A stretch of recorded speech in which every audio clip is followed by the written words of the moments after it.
야, 이 할머니야. 여기가 내 땅이야? 보호비 안 내면 장사 끝이라고. 험상궂은 조폭이 노점상 할머니의 좌판을 발로 뻥 걷어찼습니다. 과일과 음료수가 모래사장에 나뒹굴고 할머니는 울먹이며 애원했습니다. 제발, 제발 그냥 가세요. 하루 벌어 하루 사는데. 시끄러워. 조폭 우두머리는 옆에서 울던 아이까지 거칠게 밀쳐버렸습니다. 바로 그 순간 바다에서 흠뻑 젖은 한 여자가 그들 앞을 막아섰습니다. 아이한테 손대지 마.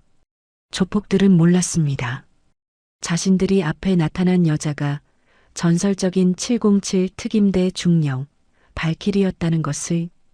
이제 그녀의 자비 없는 참교육이 시작됩니다. 오늘의 사연 시작합니다. 늦여름의 열기가 가시지 않은 동해안 해수욕장에 석양이 물들어가고 있었습니다.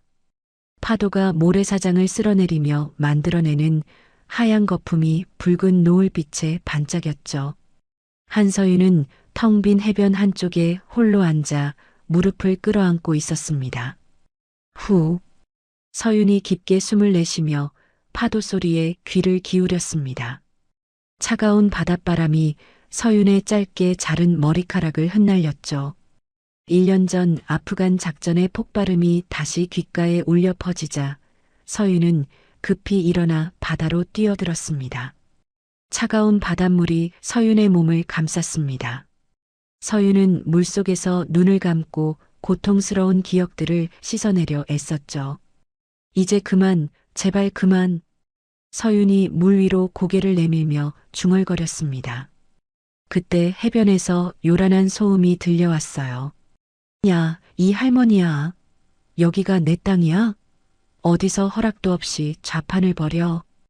험상궂은 문신을 한 사내가 노점상 할머니의 좌판을 발로 차며 소리쳤습니다. 과일과 음료수가 모래사장에 뒹굴었죠. 제발, 제발 그냥 가세요. 늙은이가 하루 벌어서 하루 사는데 제발 좀 봐주시오. 할머니가 떨리는 목소리로 애원했습니다. 조폭 대여섯 명이 할머니를 둘러싸고 있었어요. 트라이튼 리조트가 들어서면 여긴 다 우리 땅이야. 귓구멍 막혔어? 보호비 안 내면 장사 끝이라고. 조폭 우두머리가 할머니 앞에 쪼그려 앉으며 협박했습니다. 관광객들이 하나둘 자리를 피하기 시작했죠. 엄마 무서워. 어린아이가 엄마 옷자락을 붙잡고 울먹였습니다. 조폭 우두머리가 짜증스럽게 고개를 돌리며 아이를 거칠게 밀쳤어요. 시끄러워. 아이고, 우리 애. 아이 엄마가 비명을 질렀습니다. 그 순간 서윤이 번개처럼 조폭 우두머리 앞에 나타났어요. 아이한테 손대지 마. 서윤이 차가운 목소리로 말했습니다. 물에 젖은 머리카락에서 바닷물이 뚝뚝 떨어지고 있었죠. 뭐야, 이 계집애는? 젖은 생쥐꼴로 어딜 끼어들어? 조폭 우두머리가 서윤을 위아래로 훑어보며 코웃음 쳤습니다. 서윤은 아무 말 없이 조폭의 팔목을 잡았어요. 순식간에 관절기에 걸린 조폭 우두머리가 비명을 질렀습니다. 다른 조폭들이 한꺼번에 달려들었죠. 서윤은 군더더기 없는 동작으로 첫 번째 조폭의 목을 가격했습니다. 두 번째 조폭의 무릎을 차서 쓰러뜨렸어요. 세 번째가 뒤에서 덮치자 어깨 너머로 팔꿈치를 날렸죠. 으악! 조폭들이 연이어 모래사장에 쓰러졌습니다. 단 몇 초 만에 벌어진 일이었어요. 서윤이 헝클어진 머리를 정돈하며 우는 아이에게 다가갔습니다. 괜찮니? 안 다쳤어? 네. 아이가 고개를 끄덕였습니다. 서윤은 아이 머리를 쓰다듬고는 구경꾼들 사이로 조용히 사라졌어요. 그날 저녁 서윤은 낡은 횟집에서 혼자 식사하고 있었습니다. 아가씨, 낮에 정말 고마웠어요. 얼마나 놀랐는지. 횟집 주인 아주머니가 서윤 앞에 서며 고개를 숙였습니다. 별거 아니에요. 서윤이 젓가락질을 멈추지 않고 대답했습니다. 아주머니는 서윤 옆에 앉았어요. 그 깡패들이 한 달째 저희를 괴롭혔거든요. 아가씨 덕분에 오늘 처음으로. 더 이상 말씀하지 마세요. 서윤이 아주머니의 말을 끊었습니다. 불안한 기색이 서윤의 눈에 스쳤죠. 한편 해변이 내려다 보이는 언덕 위에 검은 세단이 정차해 있었습니다. 코가 깨진 조폭 두목이 뒷좌석의 남자에게 고개를 숙이고 있었어요. 죄송합니다. 최 이사님. 그 여자가 보통이 아니더라고요. 순식간에 당했습니다. 변명은 그만하고 상황 보고나 해. 최 이사가 태블릿 PC 화면을 보며 차갑게 말했습니다. 그의 손가락에 값비싼 다이아몬드 반지가 번뜩였죠. 네. CCTV 영상 확보했습니다. 바로 띄우겠습니다. 최 이사가 태블릿 PC 화면을 터치했습니다. 서윤이 조폭들을 제압하는 장면이 재생되고 있었어요. 707 특임대 중령 한서윤, 코드네임 발키리. 최 이사가 서윤의 신원 파일을 확인하며 입꼬리를 올렸습니다. PTSD 기록에 아프간 작전 실패까지. 이거 아주 재미있군. 최 이사가 비릿하게 웃었습니다. 조폭 두목이 긴장한 표정으로 최 이사를 바라봤죠. 사냥감이 스스로 덫에 걸어 들어왔어. 하지만 성급하게 굴면 안 돼. 절대로. 최 이사가 창밖 해수욕장을 내려다보며 말했습니다.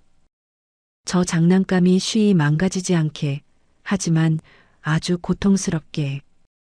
주변부터 천천히 정리해.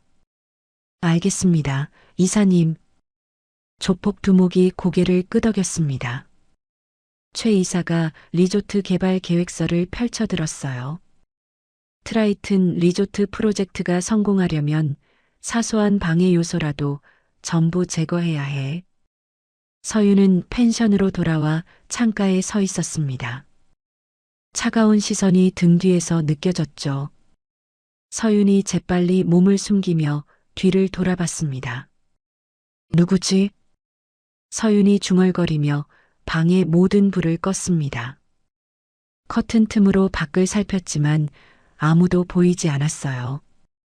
서윤이 방 안을 살피자 희미한 전자음이 들렸습니다. 도청기. 서윤의 얼굴이 굳어졌습니다. 평화로운 일상은 끝난 것 같았어요. 다음 날 아침 서윤은 해수욕장으로 향했습니다. 하지만 어제까지 활기찼던 상가들이 모두 처참하게 부서져 있었어요. 이게 대체 무슨... 서윤이 망연자실하게 중얼거렸습니다. 노점상 할머니가 부서진 좌판 앞에서 망연자실하게 앉아 있었죠. 할머니, 괜찮으세요? 이게 다 무슨 일이에요? 서윤이 할머니에게 다가갔습니다. 할머니가 고개를 들어 서윤을 바라봤어요. 당신 때문에, 아이고, 당신 때문에 우리가 다 망하게 생겼어. 할머니의 목소리가 떨리고 있었습니다. 그게 무슨 말씀이세요? 저 때문이라니요. 어젯밤에 그 깡패놈들이 또 들이닥쳐서 당신 어디 있냐고, 당신 찾는다면서 이 난장판을 만들어 놨다고. 아이고, 내 팔자야. 할머니가 눈물을 흘리며 말했습니다. 서윤은 파괴된 가게들을 자세히 살펴봤어요. 단순한 기물 파손이 아니었습니다. 전기 배선과 수도관까지 정밀하게 절단되어 있었죠. 이건 전문가 솜씨야. 서윤이 혼잣말을 했습니다. 서윤은 급히 휴대폰을 꺼내 경찰서에 신고했어요. 여보세요, 경찰서죠? 여기 해수욕장, 상가 전부 박살났습니다. 빨리 좀 와주세요.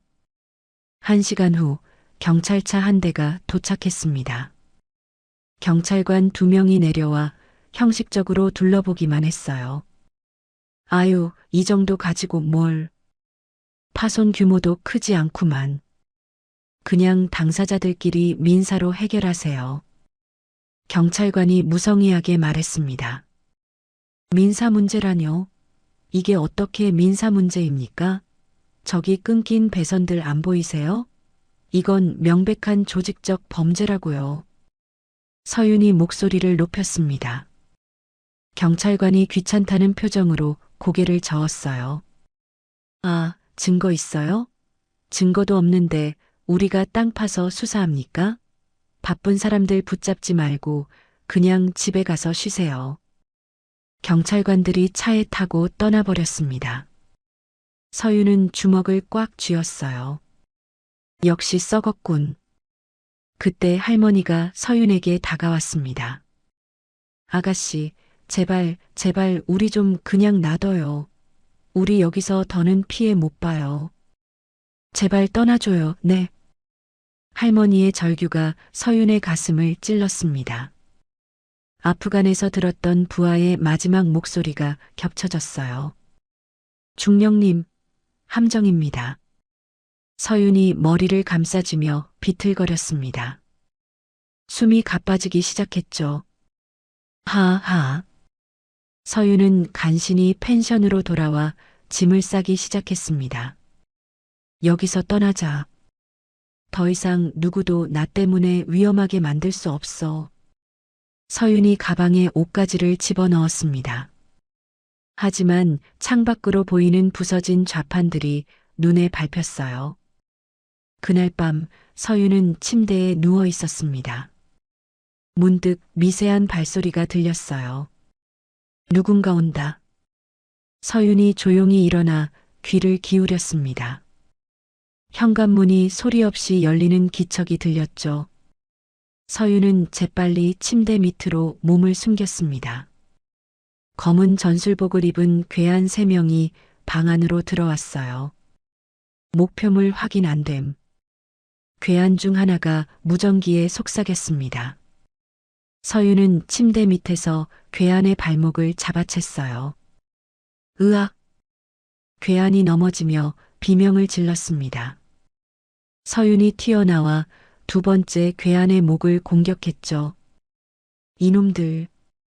3번째 괴한이 권총을 꺼내려 했지만 서윤이 먼저 손목을 비틀었습니다. 권총이 바닥에 떨어졌어요.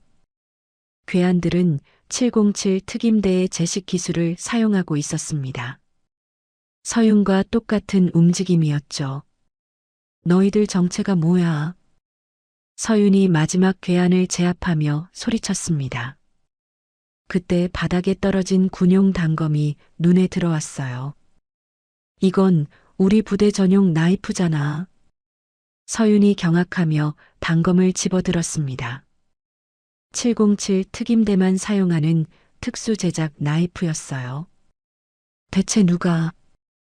그때 박수 소리가 들렸습니다. 명품 정장을 입은 최 이사가 어둠 속에서 나타났어요. 이야, 역시 발키리 중령님. 실력이 하나도 녹슬지 않으셨네. 아주 대단해. 최 이사가 비웃으며 말했습니다. 서윤이 경계심을 늦추지 않고 그를 노려봤죠. 당신이 최 이사? 맞습니다. 트라이튼 리조트 개발 총책임자죠. 최 이사가 제압당한 괴한의 머리에 권총을 겨눴습니다. 잠깐. 서윤이 외쳤지만 이미 늦었습니다. 총성과 함께 괴한이 쓰러졌어요. 오랜만이야, 발키리. 죽은 줄 알았던 내 부하들 실력 여전하던가? 아니면 이것들도 그저 그랬나? 최 이사가 권총을 홀스터에 넣으며 도발했습니다. 내 부하들이라니 그게 무슨 소리야. 입 함부로 놀리지 마. 아프간에서 너 때문에 죽은 애들 말이야. 걔들이 다시 살아서 너를 찾고 있어. 최 이사의 말에 서윤의 얼굴이 창백해졌습니다. 그건 사고였어. 사고? 네가 잘못된 정보 하나 믿고 작전을 밀어붙여서 팀원 전체가 몰살당한 게 그게 고작 사고라고? 최 이사가 차가운 미소를 지었습니다. 서윤이 주먹을 떨며 그를 노려봤어요. 여긴 당신이 낄 자리가 아니야, 한서윤. 아프간에서처럼 여기 사는 이 하찮은 개미들까지 위험에 빠뜨리기 싫으면 당장 떠나. 최 이사가 창밖 해수욕장을 가리켰습니다. 협박하는 거야? 경고야. 그래도 떠나지 않으면 내가 아주 친절하게 그날의 아프간을 바로 이 해변에서 똑같이 재현해주지. 최 이사가 섬뜩하게 웃으며 말했습니다. 그리고는 유유히 방을 나가버렸어요. 서윤은 무릎이 풀려 바닥에 주저앉았습니다. 과거의 악몽이 다시 시작되는 것 같았어요. 최 이사가 떠난 후 서윤은 바닥에 주저앉아 있었습니다. 그의 마지막 말이 머릿속을 맴돌았어요. 아프간, 정말 그때 내 잘못이었던 건가? 서윤이 떨리는 손으로 휴대폰을 꺼냈습니다. 오래된 파일들을 뒤적이기 시작했죠. 작전 보고서, 정보는 분명히 정확했어. 그런데 왜? 서윤이 화면을 뚫어져라 바라보며 중얼거렸습니다. 과거의 기록을 파헤치면 파헤칠수록 의문만 커졌어요. 다음 날 아침 서윤은 횟집을 찾았습니다. 평소와 달리 가게 문이 굳게 닫혀 있었어요. 할아버지, 김할아버지, 안에 계세요? 서윤이 문을 두드렸습니다. 안에서 흐느끼는 소리가 들려왔죠. 할아버지, 문 좀 열어보세요. 무슨 일 있으세요? 김노인이 문을 열고 나왔습니다. 그의 눈은 빨갛게 부어 있었어요. 우리 손녀가 아가씨, 우리 강아지가, 우리 손녀가 없어졌어요. 네, 없어졌다니요? 그게 무슨 말씀이세요? 서윤이 깜짝 놀라 물었습니다. 어젯밤부터 소식이 없어요. 경찰에 신고해도 코빼기도 안 비치고, 아이고, 우리 손녀 어떡해. 김노인이 목을 매며 말했습니다. 서윤은 급히 아이가 자주 가던 놀이터로 달려갔어요. 놀이터는 텅 비어 있었습니다. 그런데 시소 위에 뭔가 놓여 있었죠. 저건 뭐지? 서윤이 다가가자 트라이튼 휘장이 박힌 명함이 보였습니다. 그 옆에는 서윤이 어제 아이에게 준 707 휘장 손수건이 있었어요. 이럴 수가, 나 때문에 내가 이 아이까지 위험에 빠뜨렸구나. 서윤의 얼굴이 창백해졌습니다. 그때 휴대폰이 울렸어요. 이제야 전화를 받는군, 발키리. 최 이사의 목소리였습니다. 아이 어딨어? 당장 말해. 아이한테 무슨 짓을 한 거야? 서윤이 소리쳤습니다. 목소리 듣고 싶으면 폐양식장으로 와. 물론 혼자서 와야지. 알지? 전화가 끊어졌습니다. 서윤은 이것이 함정임을 알고 있었어요. 함정인 거 알아. 하지만 아이를 구해야 해. 서윤이 이를 악물고 폐양식장을 향해 달렸습니다. 폐양식장은 해안가 끝자락에 있었습니다. 녹슨 철문이 반쯤 열려 있었어요. 여기 있어요. 아줌마, 살려주세요. 아이의 목소리가 들렸습니다. 서윤이 급히 안으로 뛰어들었죠. 그 순간 바닥이 무너지며 서윤이 구덩이로 떨어졌습니다. 으악! 폭발음과 함께 화약 냄새가 코를 찔렀어요. 스피커에서 비명소리가 흘러나왔죠. 중령님, 도와주세요. 아프간에서 들었던 부하의 목소리였습니다. 서윤이 귀를 막고 비명을 질렀어요. 아니야, 안 돼. 제발 그만해. 최 이사가 구덩이 위에 나타났습니다. 어때, 발키리? 옛날 생각나서 반갑지 않아? 아이는 어디 있냐고, 이 악마 같은 놈아. 서윤이 피를 흘리며 소리쳤습니다. 아이, 아이는 지금쯤 할아버지랑 집에서 맛있는 저녁 먹고 있을걸? 아주 잘 있어.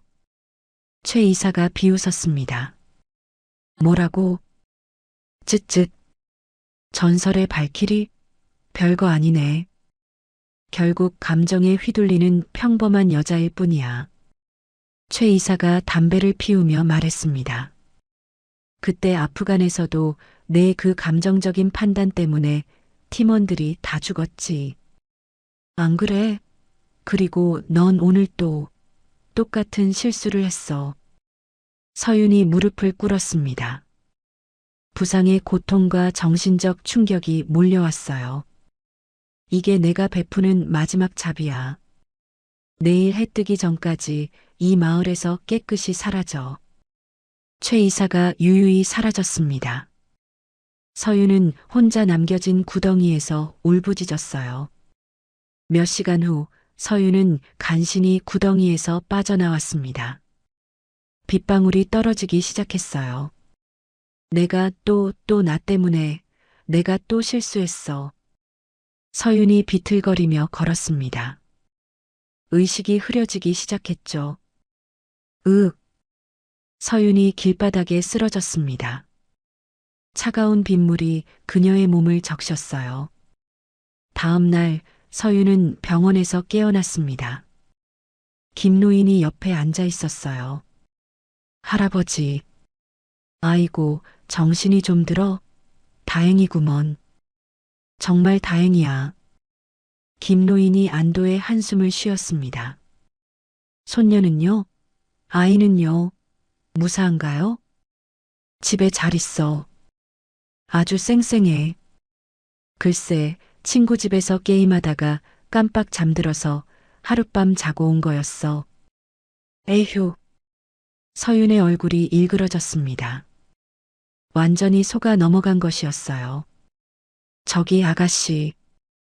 이제 그만 여기서 떠나는 게 좋겠어. 김노인이 조심스럽게 말했습니다. 왜요? 왜 제가 떠나야 하죠? 사람들이 아가씨만 보면 벌벌 떨어. 아가씨 때문에 다들 무서워서 못 살겠다고들 해.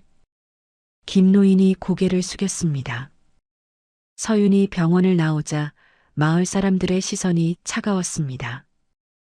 누군가 귓속말을 했어요. 저 여자 아직도 안 가고 뭐한대? 저 여자 때문에 우리 동리가 아주 풍비박산이 났어. 글쎄 말이야. 트라이튼에서 이번 일로 피해 보상금도 두둑이 준다던데 저 여자만 없으면. 맞아. 빨리 쫓아내야 우리도 뭘 받든지 하지. 꼴도 보기 싫어. 서윤이 고개를 숙이고 걸었습니다. 모든 것이 최 이사의 계략이었어요. 한편 트라이튼 본사에서는 최 이사가 회의를 진행하고 있었습니다. 발키리 한서윤은 완전히 무력화되었습니다. 이제 신경 쓸 거 없어요. 최 이사가 부하들에게 보고했습니다. 이제 걸림돌은 사라졌으니 본격적인 사업을 시작할 시간입니다. 부하 중 하나가 서류를 펼쳤어요. 네, 이사님. 무기 밀거래 일정을 확정했습니다. D-데이는 3일 후입니다. 아주 좋아. 리조트 완공 기념 파티로 거창하게 위장해서 아시아 전역의 큰손 보스들을 모조리 초청해. 최 이사가 만족스러운 표정을 지었습니다. 하마터면 그 한서윤이라는 여자 때문에 계획이 틀어질 뻔했지만 이제 정말 걱정 없겠어. 하하. 회의실에 웃음소리가 퍼졌습니다. 하지만 그들은 몰랐어요. 서윤이 아직 포기하지 않았다는 것을 말이죠. 서윤이 눈을 뜨자 낯선 천장이 보였습니다. 희미한 전등 불빛 아래 의료 장비들이 늘어서 있었어요. 아이고, 이제야 정신이 좀 드나? 꼴이 말이 아니었어. 김노인이 서윤 곁에 앉아 있었습니다. 그의 손에는 의료용 핀셋이 들려 있었어요. 여긴 어디죠? 병원인가요? 서윤이 몸을 일으키려 했지만 아픔에 얼굴을 찌푸렸습니다. 쯧쯧, 내 횟집 지아야. 움직이지 마. 덧나면 큰일 나. 총상이 생각보다 깊어. 김노인이 서윤의 어깨를 눌러 눕혔습니다. 서윤은 주변을 둘러봤어요. 세상에, 이게 다 뭐예요? 여긴 횟집 아니었어요? 벽면에는 각종 통신 장비와 무기들이 정렬되어 있었습니다. 대형 모니터에는 트라이튼 관련 자료들이 가득했어요. 보면 몰라. 30년 동안 이날을 기다리며 모은 거지. 저 트라이튼, 그 뱀 같은 놈들을 잡으려고. 김노인이 서윤의 상처에 소독약을 발랐습니다. 할아버지가 이걸 다요? 대체 정체가 뭐예요? 전직 국정원 블랙 요원이었어. 코드네임 포세이돈. 김노인이 담담하게 말했습니다. 서윤의 눈이 커졌어요. 국정원이요? 지금 저한테 농담하시는 거 아니죠? 은퇴한 지는 한참 됐지. 그래도 눈썰미는 안 죽었어. 자네 707 출신인 거 난 첫눈에 알아봤다고. 김노인이 서윤이 사용했던 CQC 동작을 흉내냈습니다. 제가 707 출신인 건 어떻게 아셨어요? 어떻게 알긴. 자니가 그 깡패놈들 때려잡을 때 쓴 격투술이 딱 707 제식이더군. 그리고 그놈들이 쓴 이 나이프. 이거 보통 물건이 아니야. 특수 제작품이지. 김노인이 트라이튼 나이프를 들어 보였습니다. 그런데 왜 이렇게까지 트라이튼을 쫓고 계신 거예요? 서윤이 조심스럽게 물었습니다. 김노인의 얼굴이 어두워졌어요. 내 딸 때문이야. 10년 전에 그놈들 손에 억울하게. 김노인이 말끝을 흐렸습니다. 따님이라뇨? 그래, 내 딸. 그놈들이 불법으로 무기 밀거래하는 현장을 그걸 봐버렸어. 그래서 그놈들이 내 딸을 증인이라고.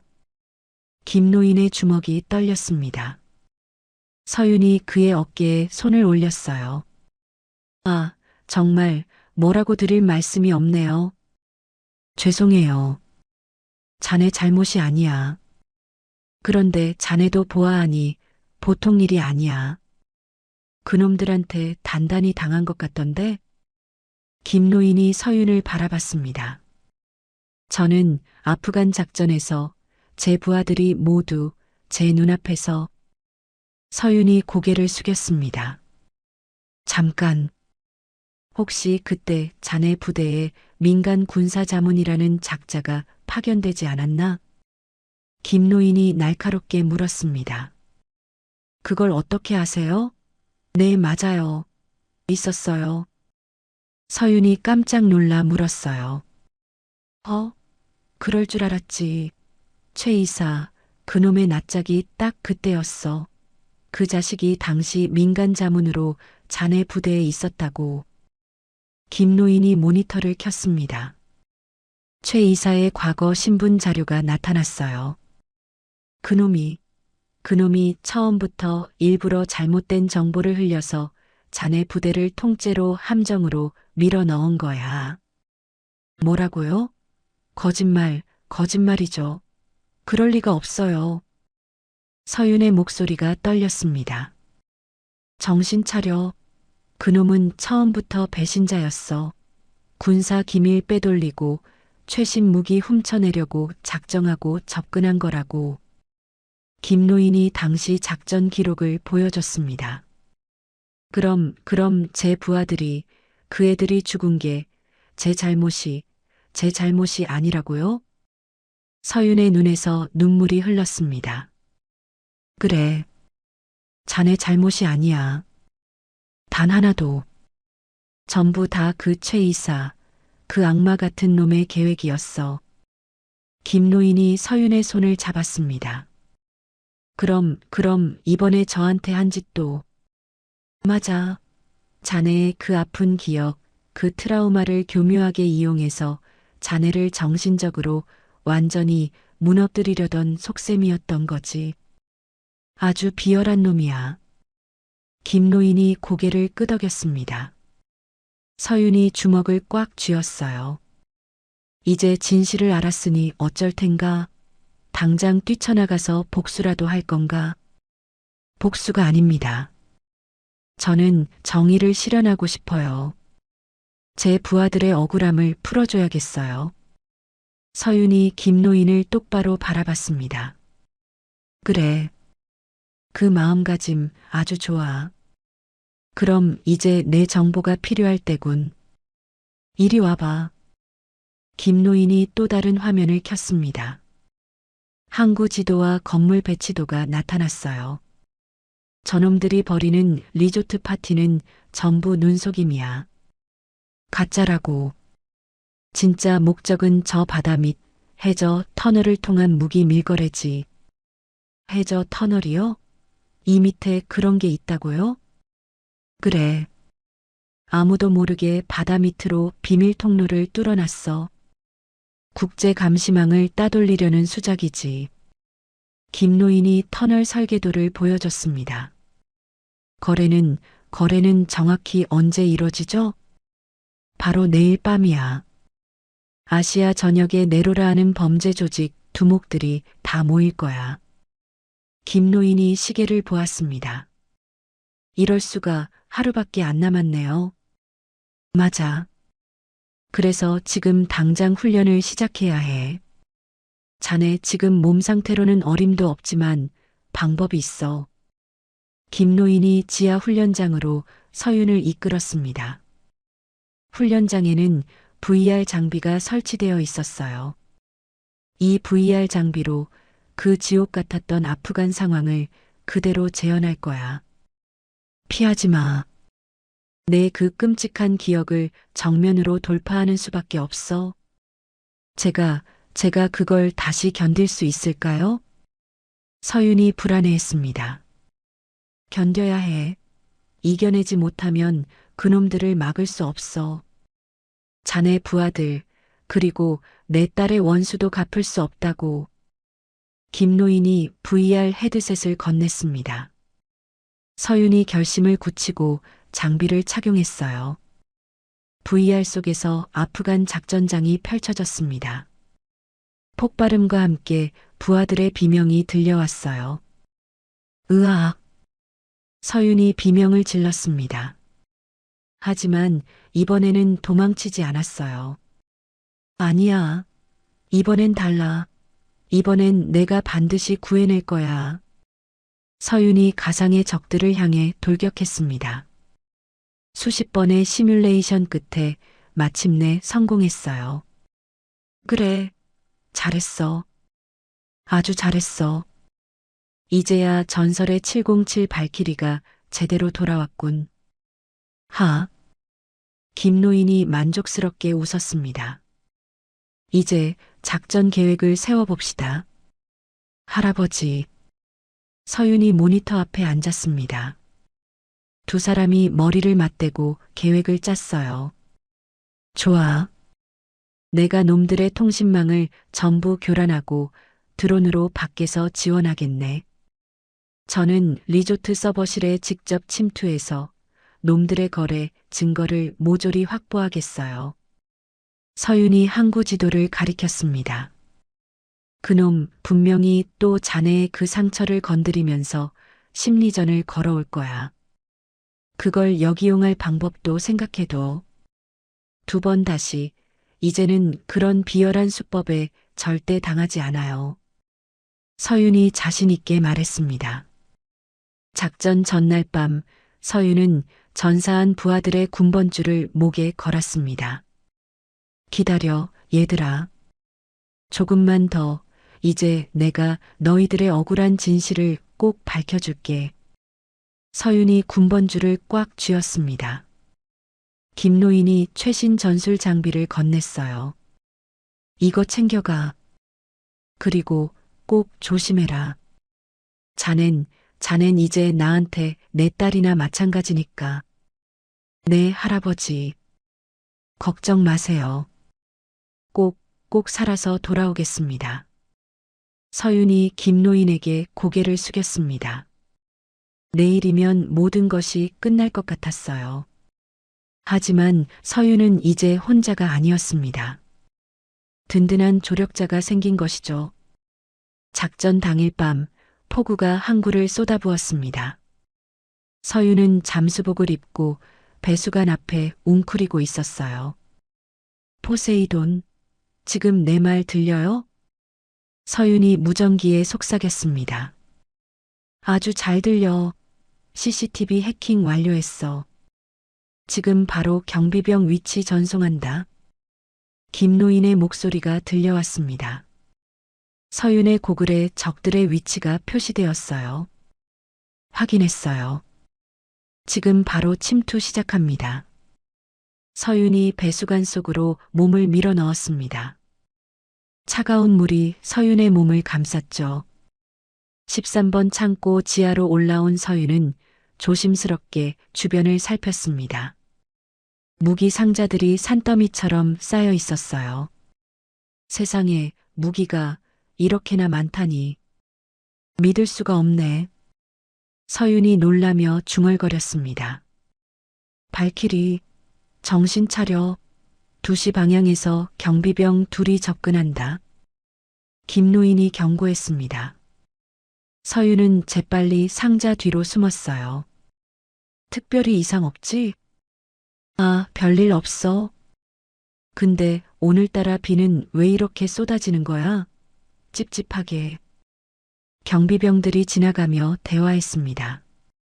서윤은 숨을 죽이고 기다렸어요. 경비병들이 사라지자 서윤이 움직였습니다.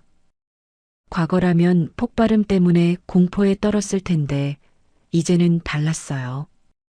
그래, 이제 2번 다신 그런 비열한 수법에 안 당해.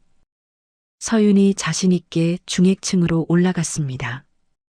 한편 최 이사는 VIP실에서 해외 바이어들과 협상 중이었습니다. 보시다시피 이번 물건들은 그야말로 최고급입니다. 만족하실 겁니다. 최 이사가 무기 카탈로그를 펼쳐 보였습니다.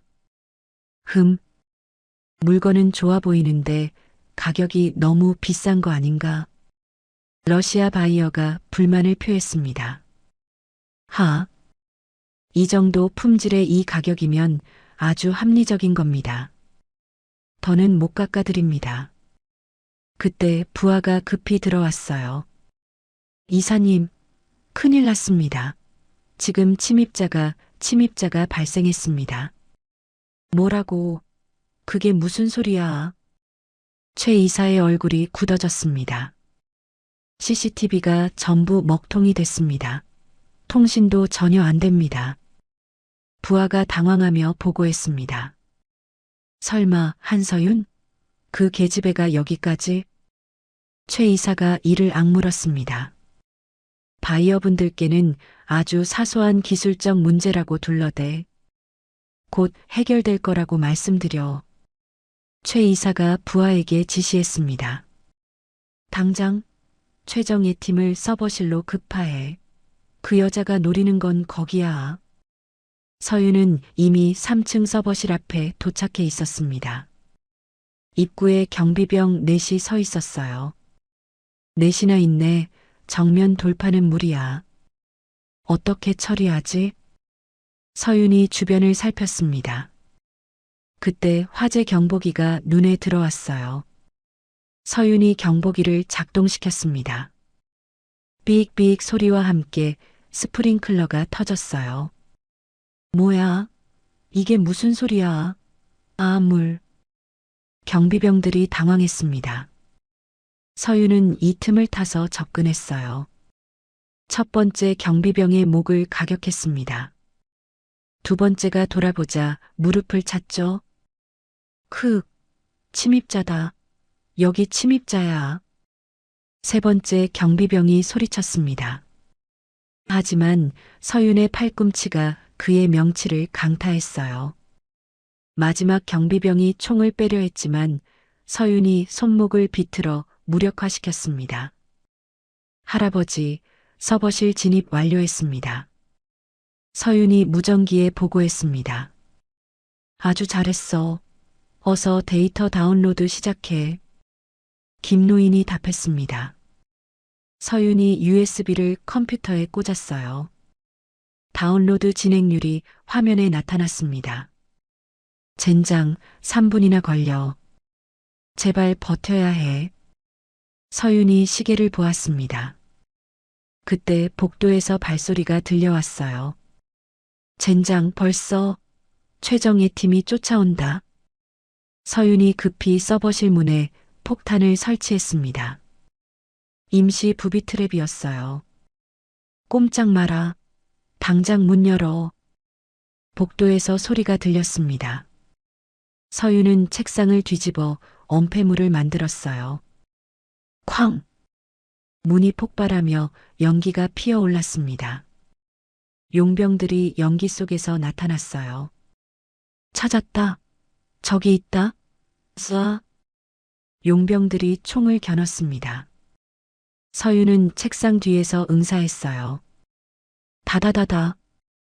총성이 서버실을 가득 메웠습니다. 다운로드 진행률은 80%였어요. 제발 조금만 더 버텨. 서윤이 이를 악물었습니다. 용병 하나가 옆에서 접근했죠. 서윤이 의자를 던져 그를 막았습니다. 그리고 달려들어 격투를 벌였어요. 마침내 100% 완료 메시지가 떴습니다. 됐다. 다운로드 완료. 서윤이 USB를 뽑아 품에 넣었습니다. 그때 최 이사의 목소리가 스피커에서 울려 퍼졌어요. 한서윤, 거기까지야. 이 게임은 이제 끝났어. 최 이사가 참고 폭파 버튼을 눌렀습니다. 건물 전체가 흔들리기 시작했어요. 이런 미친 자식? 건물을 통째로 날릴 생각이야. 서윤이 창문으로 달려갔습니다. 밖은 3층 높이였어요. 서윤이 커튼을 잡고 창밖으로 뛰어내렸습니다. 폭발음과 함께 건물이 무너지기 시작했어요. 서윤은 간신히 바다로 떨어졌습니다. 차가운 바닷물이 그녀를 감쌌어요. 발키리, 제발 응답해. 무슨 일이야? 김노인의 급한 목소리가 무전기에서 들렸습니다. 콜록 할아버지, 저 살아있어요. 서윤이 물 위로 고개를 내밀며 답했습니다. 항구 외곽에서는 김노인의 국정원 동료들이 최 이사를 포위하고 있었어요. 최 이사, 꼼짝 마라. 당장 손들고 나와. 요원들이 소리쳤습니다. 최 이사가 차에서 내렸어요.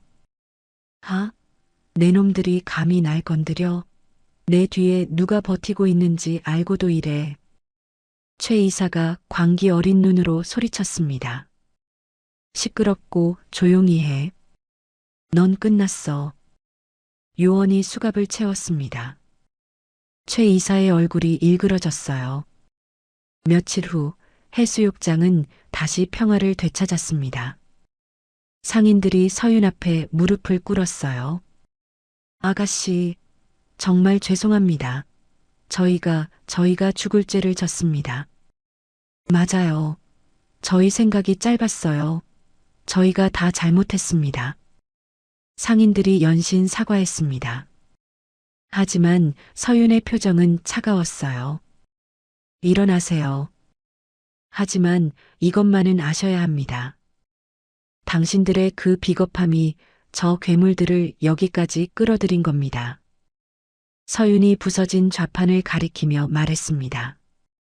그리고는 냉정하게 돌아섰어요. 그날 저녁 서윤은 김노인과 함께 횟집에서 식사했습니다. 할아버지, 이제 정말 다 끝난 거죠? 서윤이 물었습니다. 그래, 다 끝났어. 언론에는 그냥 단순 밀수 조직 검거로만 나갔더군. 김노인이 고개를 끄덕였습니다. 정말 다행이네요. 서윤이 처음으로 환하게 웃었습니다. 트라우마에서 벗어난 것 같았어요. 어때? 이참에 아예 국정원 특수팀에 와보지 않겠나? 자네 실력이면 최고야. 김노인이 제안했습니다. 아니요, 할아버지. 마음만 감사히 받을게요.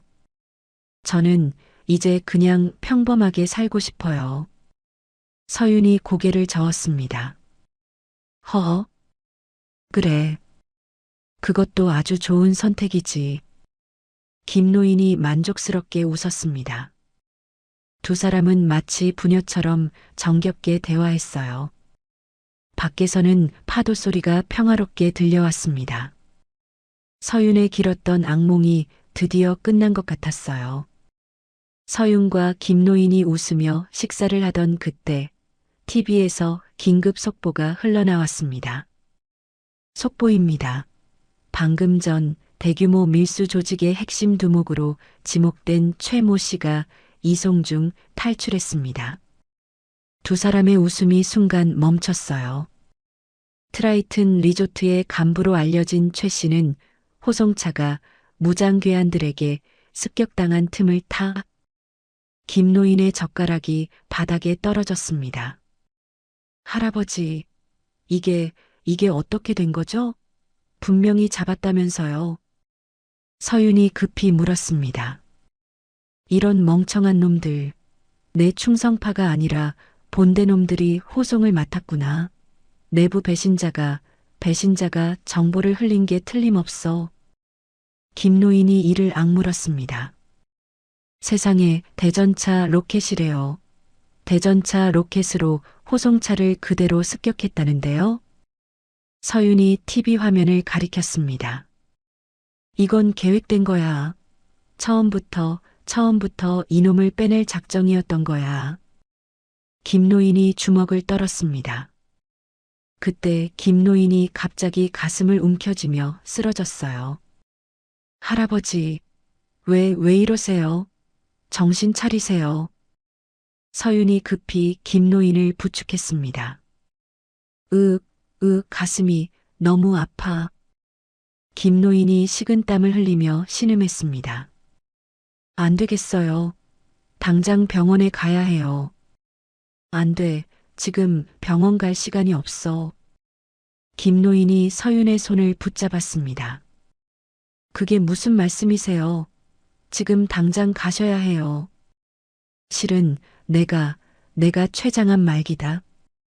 김노인이 힘겹게 말했습니다. 서윤의 얼굴이 창백해졌어요. 네, 암이라뇨? 언제부터요? 6개월 됐어. 항암 치료, 그거 다 거부했어. 김노인이 숨을 헐떡였습니다. 왜요? 왜 바보같이 치료를 안 받으신 거예요? 병원 침대에 누워있을 시간이 없었어. 내 남은 시간 전부 저 트라이튼 놈들 잡는 데만 쓰고 싶었거든. 김노인이 서윤을 바라봤습니다. 설마 그래서 저한테 일부러.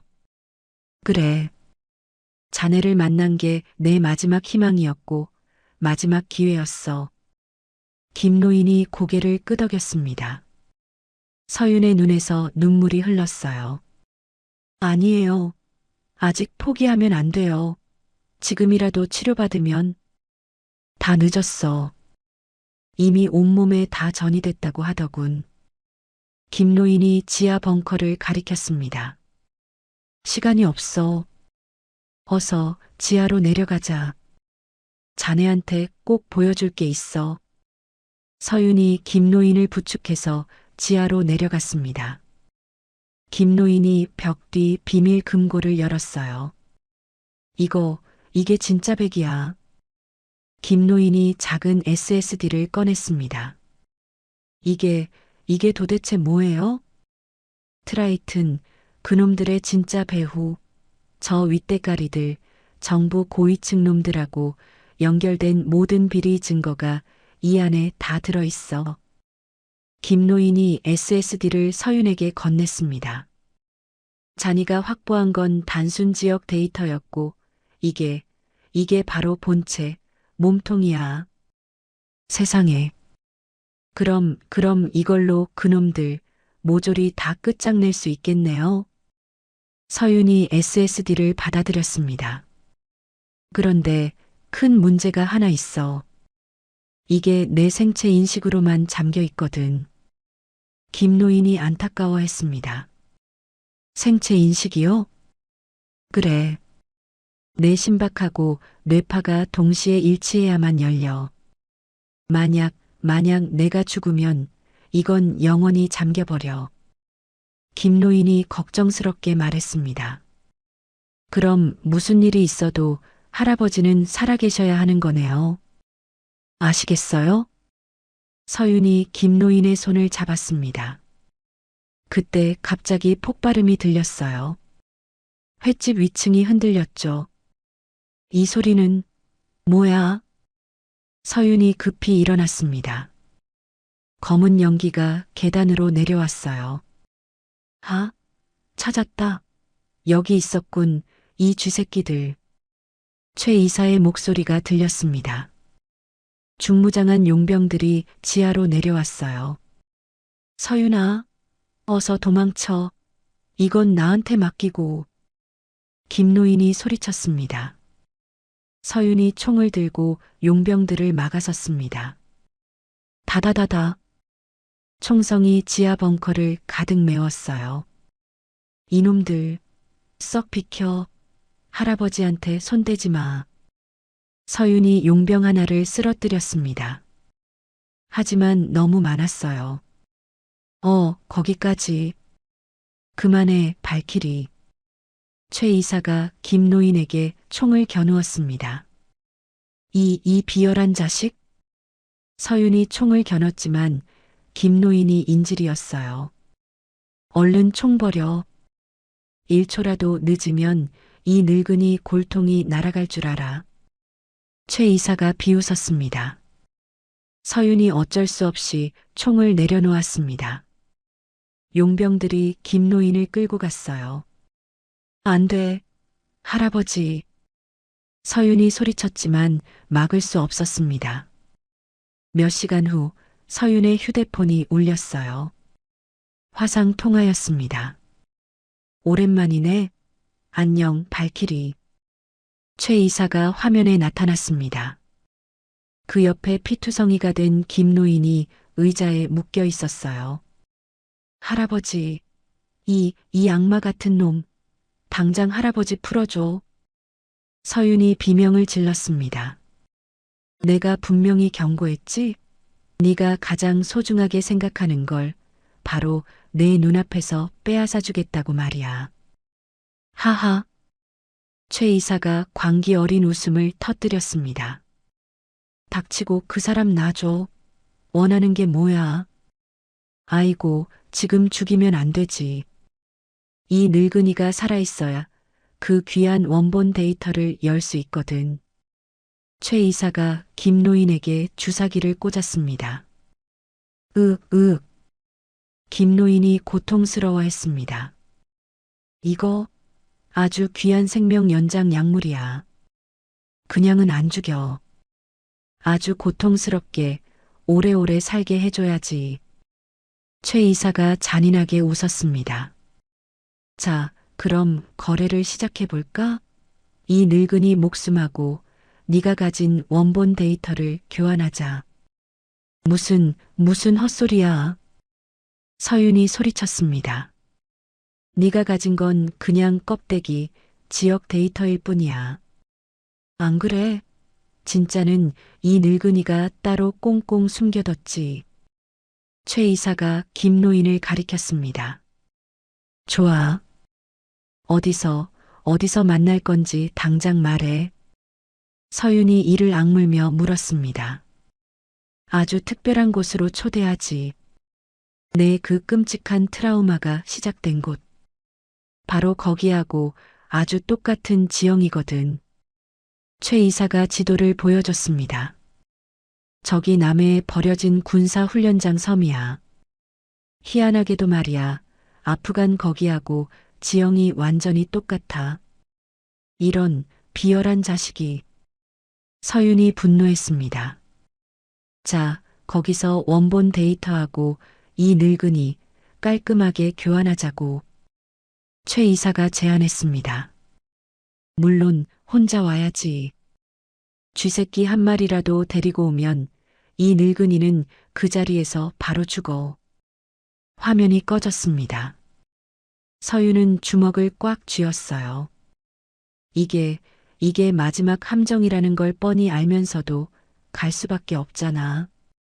서윤이 SSD를 들여다봤습니다. 이걸로 모든 악을 무너뜨릴 수 있었어요. 하지만 김노인을 포기할 수는 없었습니다. 할아버지, 조금만 버티고 기다려요. 서윤이 장비를 챙기기 시작했습니다. 홀로 적의 소굴로 들어갈 준비를 했어요. 밖에서는 폭풍이 몰아치고 있었습니다. 마지막 결전의 시간이 다가오고 있었어요. 서윤은 원본 데이터를 품에 넣었습니다. 복제할 시간도 없었어요. 이번엔 내가 반드시 구해내겠어. 반드시. 서윤이 결심을 다지며 밤바다를 향해 나섰습니다. 폭풍우 속 섬에서 최후의 대결이 기다리고 있었어요. 다음 날 새벽 거친 파도가 서윤의 소형 잠수정을 흔들었습니다. 서윤은 섬의 해안 절벽 아래로 은밀하게 접근했어요. 제발 감시선 하나도 없어야 해. 서윤이 잠수정 창밖을 살폈습니다.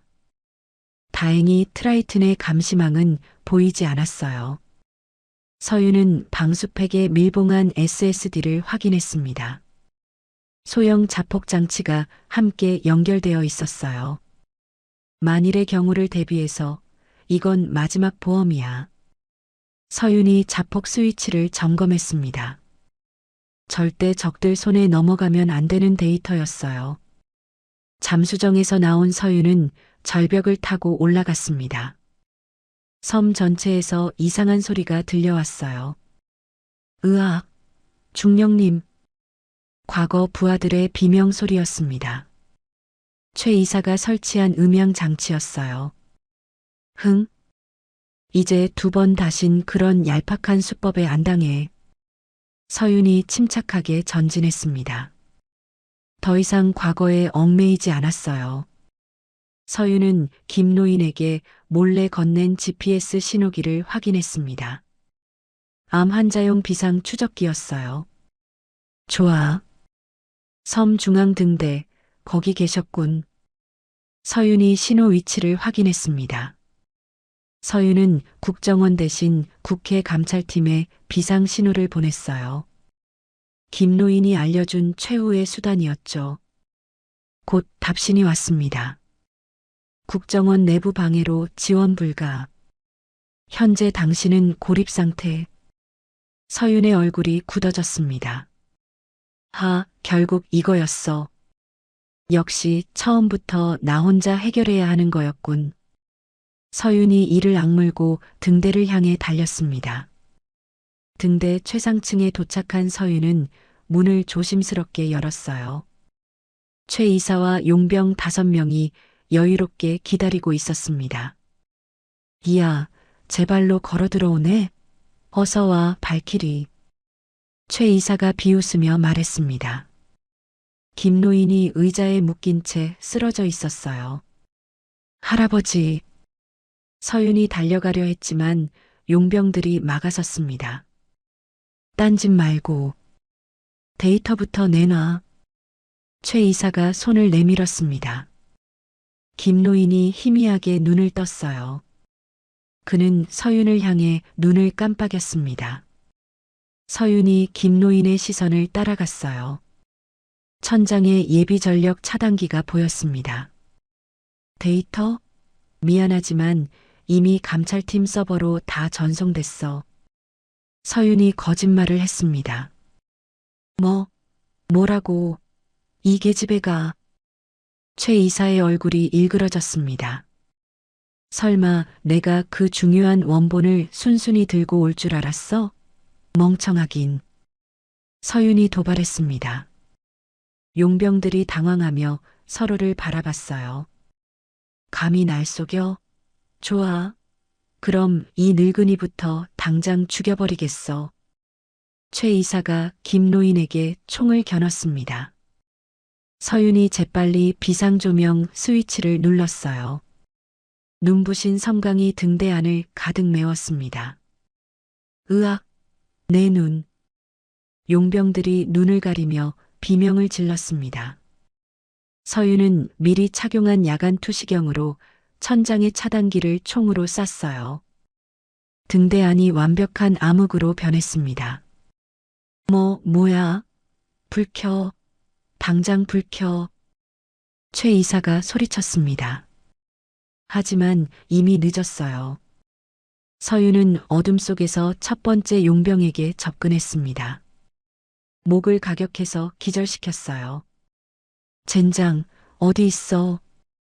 두 번째 용병이 총을 마구 쐈습니다. 서윤은 벽을 타고 올라가 그의 뒤를 잡았어요. 세 번째 용병이 서윤을 붙잡으려 했지만 서윤이 그의 팔을 비틀어 제압했습니다. 도대체 이 여자 어디 있는 거야? 네 번째 용병이 당황했습니다. 서윤이 등대 난간을 이용해 그를 밀어냈어요. 마지막 용병은 김노인을 인질로 잡으려 했습니다. 하지만 서윤이 먼저 그의 손목을 부러뜨렸어요. 뭐야, 다 죽인 거야? 어디 갔어? 최 이사의 목소리가 들렸습니다. 그는 등대 꼭대기 난간으로 올라가 있었어요. 당장 안 나와. 숨지 말고 나와, 한서윤. 서윤이 난간으로 올라갔습니다. 폭풍우가 두 사람을 휘감았어요. 아, 진짜 끝까지 나를 방해하는군. 최 이사가 칼을 빼들었습니다. 아니, 이제 네가 끝이야. 서윤이 주먹을 날렸습니다. 두 사람이 치열하게 격투를 벌였어요. 최 이사가 또다시 심리전을 걸어왔습니다. 그래, 내 부하들처럼 너도 똑같이 여기서 비참하게 죽어라. 닥쳐. 그따위 수법은 이제 나한테 안 통해. 서윤이 최 이사의 칼을 빼앗았습니다. 그리고 그를 난간 쪽으로 밀어냈어요. 이 인연, 이럴 바엔 같이 죽자. 최 이사가 서윤을 붙잡고 떨어지려 했습니다.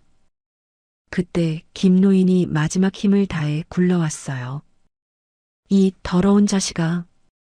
김노인이 최 이사의 다리를 붙잡았습니다. 서윤은 그 틈에 수갑을 꺼내 최 이사를 난간에 묶었어요. 나 줘. 이거 안 나? 나 달라고. 최 이사가 발버둥 쳤습니다. 그때 하늘에서 헬기 소리가 들렸어요. 국회 감찰팀의 검은 헬기 2대였습니다. 거기 꼼짝 마. 손들어라. 확성기에서 소리가 울렸습니다. 헬기에서 밧줄이 내려왔어요. 전원 무장 해제. 지금 즉시 체포한다. 감찰팀 요원들이 등대로 내려왔습니다. 최 이사와 남은 용병들이 모두 체포됐어요. 할아버지, 정신 좀 차려보세요. 괜찮으세요? 서윤이 김노인을 부축했습니다. 고마워, 서윤아. 네가 결국 해냈구나. 김노인이 희미하게 웃었습니다. 네. 이제 정말 다 끝났어요. 서윤이 안도의 한숨을 쉬었습니다. 감찰팀 요원이 서윤에게 다가왔어요. 원본 데이터는 안전한가요? 네, 여기 무사히 있어요. 서윤이 방수팩을 건넸습니다. 됐습니다. 이걸로 저놈들 뒤에 숨은 비리까지 모조리 밝혀낼 수 있겠군요. 요원이 만족스럽게 말했습니다. 최 이사가 헬기로 끌려가며 소리쳤어요. 이게 끝인 줄 알아? 나, 내 뒤에.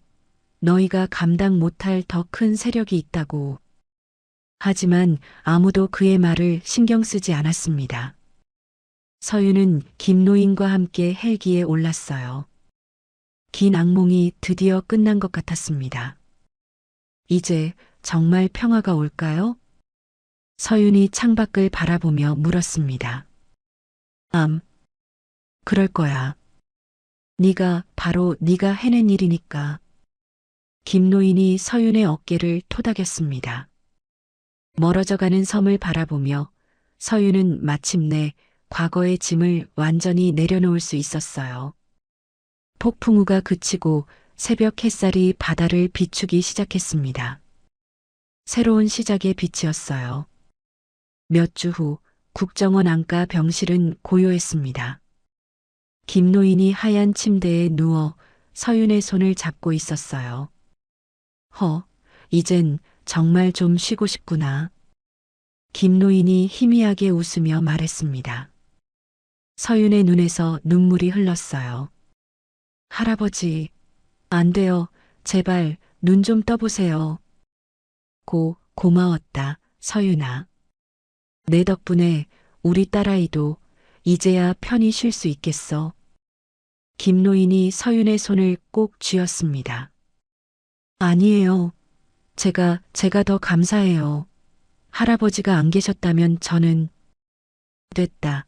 이제 너는 내 인생을 살아라. 꼭 평범하고 행복하게, 알았지? 김노인의 목소리가 점점 작아졌습니다. 그의 손에서 힘이 빠지기 시작했어요.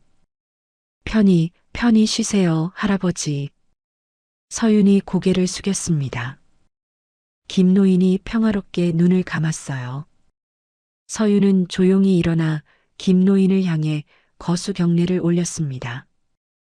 가장 깍듯하고 정중한 마지막 인사였어요. 며칠 후 김노인의 장례식이 조용히 치러졌습니다. 국회 감찰팀 주관의 비공개 장례였어요. 고인의 유가족을 대신해서 한서윤 씨가 받으시겠습니까? 감찰팀 팀장이 서윤에게 물었습니다. 네, 제가 받겠습니다. 서윤이 김노인의 유해를 받아들였습니다. 그의 딸 사진도 함께 품에 안았어요. 한편 서울중앙지법에서는 역사적인 재판이 열리고 있었습니다. 피고인 최이사, 최동필에게 종신형을 선고한다. 판사가 판결문을 읽었습니다. 방청석에 앉은 서윤이 지켜보고 있었어요. 속이 다 시원하네요. 트라이튼과 한패였던 국정원 내부 배신자 놈들도 모조리 구속됐습니다. 검찰관이 서윤에게 보고했습니다. 그뿐인 줄 아십니까? 윗대가리들, 정부 고위급 인사들까지 줄줄이 엮여서 체포됐습니다. 전부 돌아가신 할아버지가 목숨 걸고 모으신 그 자료 덕분입니다. 서윤이 고개를 숙였습니다. 재판이 끝난 후 정부 관계자가 서윤을 찾아왔어요. 한서윤 중령님, 다시 707 특임대로 복귀해 주시죠. 저희가 최고 예우로 모시겠습니다. 그렇습니다. 명예도 완벽하게 회복시켜드리고 진급도 확실히 보장합니다. 관계자들이 적극적으로 제안했습니다. 죄송합니다만 정중히 거절하겠습니다. 서윤이 단호하게 말했습니다. 아니, 왜 그러십니까? 이런 엄청난 기회가 다시 올 것 같습니까? 저는 이제 그저 조용히 살고 싶습니다. 서윤이 일어나며 말했습니다. 돌아가신 김노인처럼 아무도 기억하지 못해도 이름 없이 희생한 분들을 기억하는 그런 삶을 살고 싶습니다. 서윤이 회의실을 나섰습니다. 관계자들은 아쉬워했지만 막지 않았어요. 서윤은 바닷가로 가서 작은 유골함을 꺼냈습니다. 전사한 부대원들의 군번줄과 김노인의 신분증, 그리고 그의 딸 사진이 들어 있었어요. 할아버지, 그리고 모두들, 이제 정말 편히 쉬세요. 서윤이 유골함을 바다에 뿌렸습니다. 하얀 재가 바람에 날려 파도와 하나가 되었어요. 1년 후 동해안 해수욕장은 완전히 평화를 되찾았습니다. 서윤은 김노인의 낡은 횟집을 개조한 작은 카페를 운영하고 있었어요. 이모, 이모, 저 아이스크림 주세요. 빨리요. 아이들이 카페로 뛰어들어왔습니다. 아이고, 우리 강아지들 왔어? 그래, 잠깐만 기다려. 금방 줄게. 서윤이 환하게 웃으며 아이스크림을 건넸습니다. 카페 간판에는 포세이돈의 쉼터라고 적혀 있었어요. 김노인을 기리는 이름이었죠. 아이고, 우리 서 사장. 오늘도 수고가 많으시네. 노점상 할머니가 인사했습니다. 1년 전과는 180도 달라진 모습이었어요. 아휴, 아니에요, 할머니. 제가 더 감사하죠. 늘 이렇게 와주시니. 서윤이 정중하게 인사를 받았습니다. 마을 상인들은 여전히 서윤에게 조심스럽게 대했어요. 과거의 부채감 때문이었죠. 카페 벽에는 따뜻한 사진이 걸려 있었습니다. 서윤과 김노인, 그리고 마을 사람들이 함께 찍은 가족 사진 같은 모습이었어요.